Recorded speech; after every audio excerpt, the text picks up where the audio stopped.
Do you want to know about earthquakes, or is someone making you watch this? Well, whether you want to watch or not, I'm going to do my best to teach you what I know about these acts of nature that make the ground violently shake. I don't want to bore you, so I'm going to explain this using a surprisingly useful tool, video games. Before I get into the nitty-gritty facts, I wanted to show you an experiment I did. I wanted to know how much the average gamer knew about earthquakes. So I played a game that most adults would call a mindless shooter, Counter-Strike Global Offensive. I asked the lobby some basic questions. Hello? Hello? Hi, I'm doing a science project, and I wanted to know how much the average gamer knew about earthquakes. So I got some questions for you if you want to answer them. I got a question for you. How do tsunamis form? It's earthquakes in the oceans, isn't it? That's Maybe correct. in That's right, ocean yeah. floors, yeah. I have no idea how An this is underwater earthquake. Mm-hmm. Can you name 3 layers of the Earth? No. No. Fantastic. Can you name 1 layer? The crust. Oh, there we go. We got a crust there. Just name 1. Mantle. Hey, there you go. Do we get prizes? I don't. Questions. Second grade science for 200. What is the scale of how earthquakes are measured? Richter scale? Yeah. The Richter. Oh. That's an easy one. Your mom. I don't think that's right. Do you know where the name earthquake comes from? No. China. Not China. A good answer would have been your butt, but you know that no one's answered that yet. So. Ah, my butt. Oh, you got it right. Yeah, congratulations. Yeah. Okay, you win a free Yeah. taco. Of course, it's you have to pay for it, but it's free. As you probably guessed, the average gamer isn't always super helpful, but it did give me a good idea on what I need to teach y'all who are watching. To help inform you about this topic, I have created a visual in good old Minecraft to help explain how plate tectonics work. Hello, and welcome to Minecraft. You probably are thinking this is some sort of little boy game that I like to play, and it is, but it's also a good tool for creating school projects. I've used it many times before, actually, especially in World Cultures. But that's beside the point. So, we need to talk about not only how sick my character looks, but also about earthquakes. First, let's talk about crust collision, or in other words, how volcanoes form. We have some oceanic crust, which is represented by the cobblestone. It's a continental crust, represented by the wood. You can see the oceanic plate is slowly drifting towards the continental one.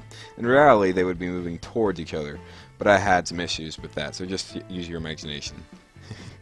Like you have one. Anyway, when the cobblestone collides with the wood and dives down at an angle because it's denser, the wood hits the cobblestone and dives down to form a small dike. This can be seen from space, actually. When the oceanic crust gets to a certain point, magma starts to form and drift to the surface, creating, you guessed it, a volcano. Or maybe you didn't guess it and I just made that up. Anyway, that's pretty much how volcanoes form. Next, let's talk about mountain formation. If you're watching this in Mr. Barton's room, you probably have heard this before, and you're tired of me talking about this. So I'll do my best to make this quick. Basically, how mountain formation works is you have the 2 crusts forming together, continental crust. They push together and basically crumple up into a big cone, which is what you call a mountain. And there's really not much more to it. There's other stuff about how they diverge and stuff. But those are the basics of it, and that's what I'm here to teach you.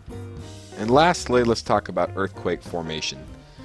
How an earthquake works is the crust slowly moves towards the other crust, and it bends down, similar to the model we saw earlier, except when it gets to a point, if it has enough tension on it, enough potential energy, if you want to say it that way, it basically snaps up, creating an earthquake, which, one, if it's a tsunami, it'll push up the water a few meters, which creates humongous waves, or it'll create a good amount of vibrations in the ground. Now that you know the basics of how earthquakes work, we can talk more about the specifics of a region, Central America and the Caribbean. And what better way to explain this than with Assassin's Creed Black Flag? This game has always been about staying low or stealthy, well in this case high, and just plain badass. One of the neat things about the game is the explorability of the Caribbean. If you can't tell, that's the Caribbean right there. I wanted to address, or I was assigned to address, a formation in the Caribbean, and so I found one. Now the area I want to talk about is the Cayman Trough, or I think that's how you say it. But anyway, it's this area below Cuba, and it's this huge dike that you can see. It's where the Caribbean plate and the North American plate collide. A small problem, I wanted to get there and show you myself, but it's completely surrounded by these fortresses, so I'm just going to show you the map. Just don't hate me. But anyway, how it would work is the two plates would push together, and one of the plates would dive down. It's much similar to the Minecraft thing we had earlier. Magma would rise, and all sorts of islands and volcanoes would form, that sort of stuff. And so that is my real-life example of the Caribbean that I wanted to do. That's an interesting way to put it. We're almost done, so just hold on a little longer. Unless you're not being forced to watch this one, you can just click away whenever you want. I wanted to talk a bit about the history of this subject. Halo 5 has a rich history, but I wasn't assigned to talk about that, even though I want to. To show the backstory in a visual way, I created a timeline. Now, they're blank right now, but through the powers of magic and special effects, I will add some interesting stuff. Let's start at the beginning with Pangaea.